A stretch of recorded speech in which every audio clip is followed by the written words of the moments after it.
గరిమెళ్ళ గారి గొంతులో నారాయణ నీ నామమే గతి అని వినిపించగానే అన్నమయ్యే స్వయంగా మన ముందు పాడుతున్నట్లుంటుంది. మునుల తపమునదే మూలభూతి అదే అనగానే ఆ తపస్సుకు ప్రత్యక్షమైన వెంకటేశ్వరుడు మన ముందు నిలుస్తాడు.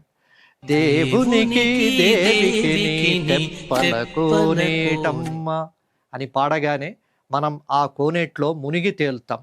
జగడపు చనబుల జాజర అన్నప్పుడు స్వామివారికి పూలు చల్లే పోటీలో మనము ఉంటాం. పిడికిట అనగానే ఆ ముత్యాల తలంబ్రాలు అందించే వారిలో మనము కనిపిస్తాం. వెంకన్న ముందు మనల్ని కూర్చోబెట్టడానికి అన్నమయ్య చేసిన చమత్కారం తెలియాలంటే గరిమెళ్ళగారే పాడాలి.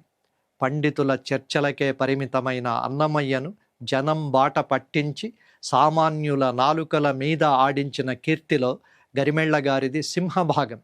ఆయన కొన్ని వేల కీర్తనలు పాడారు. 600 కీర్తనలను స్వరపరిచారు. ఆంజనేయ స్వామిపై స్వయంగా రాసి పాడారు. అన్నమయ్య తన పద సంపదను జాతికి అంకితం చేసి వెళ్ళారు. గరిమెళ్ళ గారు తన గళ సంపదను జాతికి అంకితం చేసి వెళ్ళిపోయారు.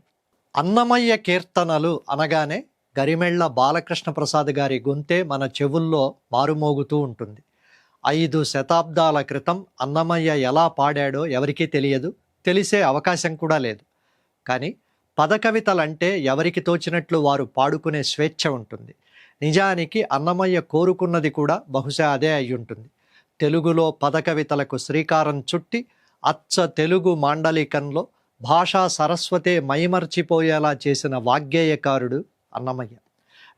వేల ఆధ్యాత్మిక వేదాంత పారిభాషిక పదాలను తెలుగు జాతికి ఆస్తిగా ఇచ్చిన ఆయన మాటల మాధుర్యం తెలియాలంటే గరిమెళ్ళ గారు పాడిన అన్నమయ్య పదాలు వినాలి. సాధారణ వచనంలో ధ్వనిని బట్టి భావం తెలుస్తూ ఉంటుంది. కీర్తనల్లో కూడా ఆనందమో విషాదమో వ్యంగ్యమో ఏదో ఒక ధ్వని ఉంటుంది. కేవలం రాగ తాళాలతో స్వరపరిస్తే అది సంగీతపరంగా సరైనదే కావచ్చు, కానీ అన్నమయ్య లాంటి భావ ప్రధాన సాహిత్యం విషయంలో మాత్రం అది సరిపోదు. సంగీతాన్ని దాటి సాహిత్యమే ప్రధానమైన అన్నమయ్య హృదయం అర్థం కావాలంటే గరిమెళ్ళ పాడిన అన్నమయ్య పదం వినాలి. అది అదిగో అల్లదిగో అని మనకు ఏడుకొండల వాడిని పట్టిస్తూనే ఉన్న అలాంటి వ్యక్తికి మరణానంతర పద్మశ్రీ అవార్డు ప్రకటించిన సందర్భంగా ప్రత్యేక వీడియో ఇది.